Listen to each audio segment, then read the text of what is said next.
मतलब देश को मकान समझ रखा है, मकान मालिक सिर्फ आप हो, बाकी सब तो किराया देते हैं। आप वहां के इश्यूज को हर बार नेशनलिज्म कार्ड खेल के नहीं दबा सकते। एक व्यक्ति जिसके पीछे पूरा लद्दाख खड़ा है, आपने उसको एक झटके में देशद्रोही बोल दिया। जब इनोवेशन लाया, चाइना के विरोध में बोला, तो यही आदमी देश का धरोहर था, आज देशद्रोही है। Let's start with a serious news, shall we. 26 तारीख को एक्टिविस्ट सोनम वांगचुक को अरेस्ट कर लिया गया।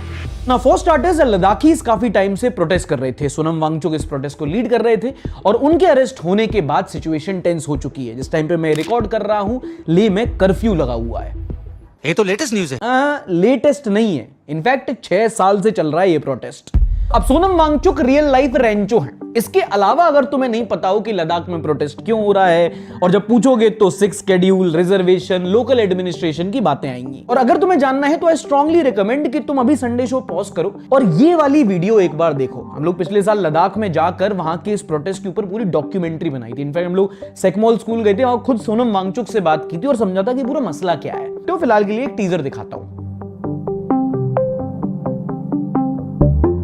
6 शेड्यूल जो है हम सेफ गार्ड के लिए मांग रहे हैं, है ना, क्योंकि 6 शेड्यूल जो है वो ज़्यादातर ट्राइबल लोगों के सेफ गार्ड के लिए कॉन्स्टिट्यूशन में शुरू से बना था। यहाँ पर मास टूरिज्म हो रहा है अभी। हमारे एक तो लैंड बिल्कुल लिमिटेड है, इसके ऊपर ऑलरेडी इतने होटल बने हैं और पानी का लेवल अभी नीचे जा रहा है लेह में। तो ये सारी चीज़ें हम रेगुलेट कर सकते हैं अगर ये हमारे पास हो। 370 के कारण लद्दाख अपना एक एंटिटी नहीं बन पा रहा था। लद्दाख क्योंकि लद्दाख जम्मू कश्मीर के फैमिली में था। यहाँ कश्मीर, जम्मू, लद्दाख बिल्कुल मतलब आप कहिए केला, संतरा, आम, बंदर, बिल्ली और हिरन, इनका फैमिली था। यहाँ तो कुछ भी मेल नहीं खाता था, ना भाषा, ना संस्कृति, ना हिस्ट्री। तो फिर बहुत मुश्किल था ऐसे में संचालित करना।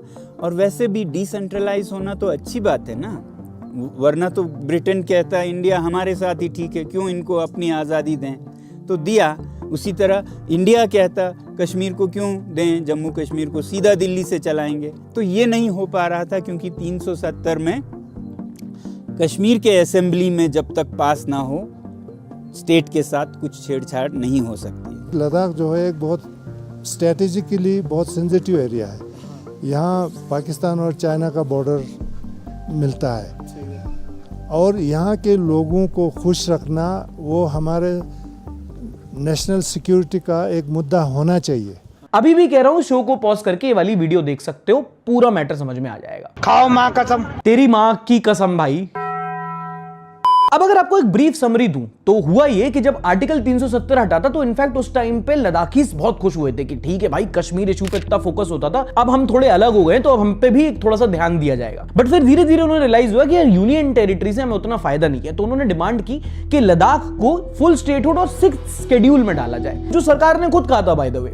अभी जो 6th शेड्यूल होता है कॉन्स्टिट्यूशन का, ये दिया जाता है ट्राइबल डोमिनेटेड एरियाज को। अभी मोस्टली जो नॉर्थ ईस्ट रीजन है वहां पे 6th शेड्यूल इंप्लीमेंट होता है। 6th शेड्यूल एक बार लग जाता है तो होता क्या है कि कुछ स्पेशल प्रिविलेजेस मिलते हैं, जैसे कि आपको ऑटोनॉमी मिलेगी, आप अपने लोकल बॉडीज के थ्रू अपने स्टेट को गवर्न कर सकते हो, बाहर का आदमी आके प्रॉपर्टी नहीं ले सकता, और अगर कोई बाहर का आदमी आता है तो उसको एक ILP इनर लाइन परमिट लेना पड़ता है। अगर आप कभी जाओगे अभी मणिपुर वगैरह तो आपको इनर लाइन परमिट लेना पड़ेगा। दिखाता हूं, ये है इनर लाइन परमिट। अगर आपको कोई भी मणिपुर, अरुणाचल जैसे स्टेट में जाना हो तो आप डायरेक्टली वहाँ पर ऐसे जा नहीं सकते। आप पहले लैंड करोगे तो आपको कोई लोकल कॉन्टैक्ट का नाम बताना पड़ेगा, तब जाके आपके आधार कार्ड वगैरह चेक होके, आपकी आइडेंटिटी चेक होके, तब आपको एक इनर लाइन परमिट मिलता है। And now let me remind you, ये एक प्रोटेस्ट नहीं है, एक पूरा मूवमेंट है जो इक्का दुक्का अब तब लगभग 6 साल से चला आ रहा है। अभी हाल ही में सोनम वांगचुक 15 दिन की हंगर स्ट्राइक पे थे, फिर प्रोटेस्ट वायलेंट हो गए थे, 4 लोगों की जान चली गई थी और उन्होंने अपना फास्ट एंड किया था। एंड सरकार ने फिर इसके लिए सोनम वांगचुक को ही जिम्मेदार ठहराया, उन पे फॉरेन फंडिंग का आरोप लगाया, उनका NGO बंद कर दिया, उन पे नेशनल सिक्योरिटी एक्ट लगाकर उनको अरेस्ट कर लिया। मतलब एक तरह से देशद्रोही बोल दिया। किसे? उस इंसान को जिसने एक टाइम पे आर्टिकल 370 हटाने को सपोर्ट किया था। जब इनोवेशन लाया, चाइना के विरोध में बोला, तो यही आदमी देश का धरोहर था, आज देशद्रोही है। अब यहां पे 2 चीजें, एक तो मैंने खुद जाके देखा है कि जो लद्दाखीज हैं वो इस पूरे मूवमेंट से कितना जुड़े हुए हैं, उनके लिए कितना मैटर करता है। And at this point strong arming the movement might not be the best way to tackle. ये तो बच्चा बच्चा भी समझता है कि बॉर्डर स्टेट्स में सिर्फ लोकेशन नहीं, वहां के इश्यूज भी सेंसिटिव होते हैं। आप वहां के इश्यूज को हर बार नेशनलिज्म कार्ड खेल के नहीं दबा सकते।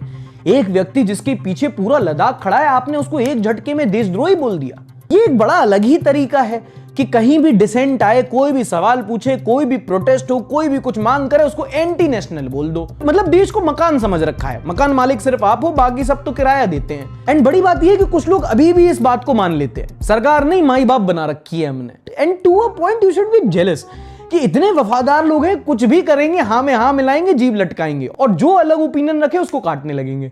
एपिसोड यहीं खत्म होता है। पसंद आया तो लाइक, नहीं पसंद आया तो डिसलाइक भी कर सकते हो। कोई गलती हो गई है, कुछ इंप्रूवमेंट, कमेंट सेक्शन में अपने रिव्यूज छोड़ना मत भूल। And as usual, you don't forget to like, subscribe and share.